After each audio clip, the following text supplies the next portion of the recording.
Is Doctor Doom the hero the MCU needs, or is the lack of focus in its current lineup a deeper issue?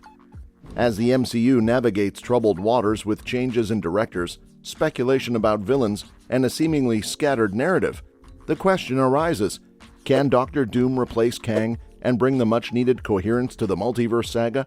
Or does Marvel Studios need to address more fundamental challenges in its post-Endgame era? Join us as we delve into the uncertainty surrounding Avengers 5, Rise of Doom, the potential shift in focus, and the crucial need for the MCU to find its narrative footing once again. The outlook for the future of the Marvel Cinematic Universe seems uncertain right now. The multiverse saga has encountered challenges with actor Jonathan Majors' domestic violence trial. Additionally, the Marvels had a notably low box office performance, and Avengers: The Kang Dynasty is facing a setback with director Destin Daniel Cretton stepping down. It appears that Marvel Studios might be reassessing and changing course. Almost the whole fandom is proposing a shift away from Kang and advocating for Doctor Doom to take on the role of the primary antagonist in the multiverse saga. Although it might be logical to place Doom as the central villain in Avengers: Secret Wars, it's important to note that such a change won't magically solve all the challenges facing the MCU. The question remains, can Doctor Doom effectively replace Kang? On a superficial level, shifting the focus from Kang to Doctor Doom in the multiverse saga seems like a logical move. Doctor Doom plays a central role as the primary antagonist and the most significant character in the 2015 Secret Wars. The narrative revolves around Doom transforming into the savior of existence, declaring himself the God Emperor of Battleworld, a patchwork realm formed after the multiverse's destruction. It was somewhat surprising when Marvel initially announced Avengers: Secret Wars without any mention of Doom, given his pivotal role in the storyline. How can you narrate that particular story without Marvel's most megalomaniacal villain at the forefront? Certainly, Marvel Studios has a track record of deviating significantly from the source material in its cinematic adaptations. Captain America: Civil War, for instance, excluded key players from the comic version, and Avengers: Infinity War and Endgame took liberties with the Infinity Gauntlet storyline by omitting crucial characters like Adam Warlock and Silver Surfer. The success of Infinity War, one of the MCU's standout films, demonstrated that the absence of Silver Surfer didn't hinder its impact. In the case of Avengers: Secret Wars, it's entirely plausible for the MCU to rewrite the source material, making Kang the hyper-arrogant tyrant at the center of Battleworld instead of Doctor Doom. While Doctor Doom is integral to the original comic storyline, the MCU has shown its ability to reimagine narratives successfully. The question then becomes whether, if Marvel is indeed moving away from Kang, Doctor Doom becomes the most logical replacement. You bring up a crucial point. The challenge with adapting the Secret Wars comic lies in its connection to Jonathan Hickman's broader narrative, particularly his extensive work on the Fantastic Four and Avengers titles. Hickman's Secret Wars is fundamentally a Fantastic Four story, delving into the intricate relationship between Doom and Reed Richards. The emotional resonance of its conclusion is heightened by the rich history of Doctor Doom's character, offering a moment of profound redemption. For a Secret Wars movie to stay true to the comics, the MCU would need to lay the groundwork that it hasn't had the opportunity to do yet.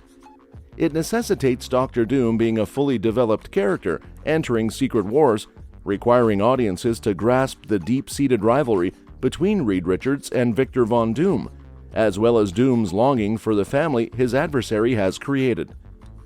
Crafting Doom as a character is a complex task, given the layers of complexity and nuance beneath his outward bravado and armored exterior. The MCU certainly has its work cut out for it in bringing such a multifaceted character to life. The question is whether the multiverse saga even has time to flesh out Doctor Doom before the next Avengers duology comes along. The question is whether the multiverse saga even has time to flesh out Doctor Doom before the next Avengers duology comes along. Yes, there's a Fantastic Four movie currently slated for 2025, but we don't even know what, if any, role Doom will play in the film. Current rumors suggest the new movie is focused on Galactus, not Doom. Barring the surprise announcement of a Doom series on Disney Plus or the revival of Noah Hawley's scrapped Doctor Doom movie, it's hard to see how the MCU can properly establish such an important character before the next Avengers movie. This highlights a lack of focus in the MCU. It's not definite that Doctor Doom couldn't be the new villain in the multiverse saga. We're unsure about the extent of Marvel's efforts to reshape its current lineup, or if Kang is completely removed from the storyline. If Doom ends up being the main focus in the Fantastic Four movie and shows up in other projects like Thunderbolts, he might have a good chance of becoming the next major Avengers villain. However, achieving this depends on something that seems to be missing in the MCU lately: a clear sense of focus. The issues in the current state of the MCU go beyond a single villain. There's a notable lack of focus in the post-Endgame lineup. Many MCU projects have been dedicated to introducing new characters like Yelena Belova, She-Hulk, Kate Bishop, Moon Knight, and more. However, only a few movies and shows have significantly advanced the larger MCU narrative. Loki has primarily assumed the responsibility of outlining the scope of the multiverse and the threat posed by various Kang variants. Ant-Man and the Wasp: Quantumania didn't firmly establish Kang as the next Thanos-level threat. Secret Invasion introduced a new storyline about anti-alien paranoia, but it hasn't been picked up in another MCU project. The Marvel doesn't seem to acknowledge the Nick Fury-centric series, and the purpose of Julia Louis-Dreyfus's Contessa Valentina Allegra de Fontaine, a character appearing across multiple projects, remains unclear. We're well into Phase 5 now, and the MCU has introduced a multitude of new elements without providing much clarity on how they interconnect.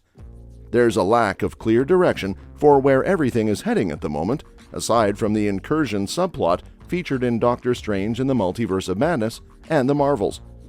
Although there are hints of connections between new MCU artifacts like the Ten Rings and Ms. Marvel's bangles, these connections remain speculative. How do all these disparate elements, the incursions, the Council of Kangs, the new weapons, the anti-alien paranoia, and the rise of Contessa, actually come together? In contrast, the Infinity Saga was more cohesive and focused in its build-up. The Avengers hinted at a larger conflict with the introduction of Thanos in its post-credits scene. Subsequently, the MCU concentrated on two key aspects: introducing more of the Infinity Stones and orchestrating the Avengers' positioning so that they would be scattered and divided when Thanos finally entered the picture. The Multiverse Saga lacks the clean and focused progression seen in the Infinity Saga. Despite the introduction of numerous plot threads and new characters in Phases 4 and 5, there's a lack of a clear endpoint for Avengers: The Kang Dynasty and Secret Wars. Merely shifting the focus from Kang to Doom won't solve this fundamental issue with the MCU's post-Endgame lineup. The extent of Marvel's pivot in the coming years remains uncertain. Will they recast Kang and continue towards the Kang Dynasty? Will they turn to Doom for a more faithful adaptation of Secret Wars? Or might they abandon the Multiverse Saga altogether and pursue something new? It's too early to say. Regardless, it's evident that Marvel needs to return to the more streamlined approach of the Infinity Saga. The emphasis should be less on introducing new characters and elements, and more on establishing greater connective tissue and a clearer sense of focus in the MCU. Well, that's it for today. Let me know your take on it in the comment section. Make sure that you like and subscribe to our channel for more amazing videos. Thanks for watching the video, and we'll see you at the next one.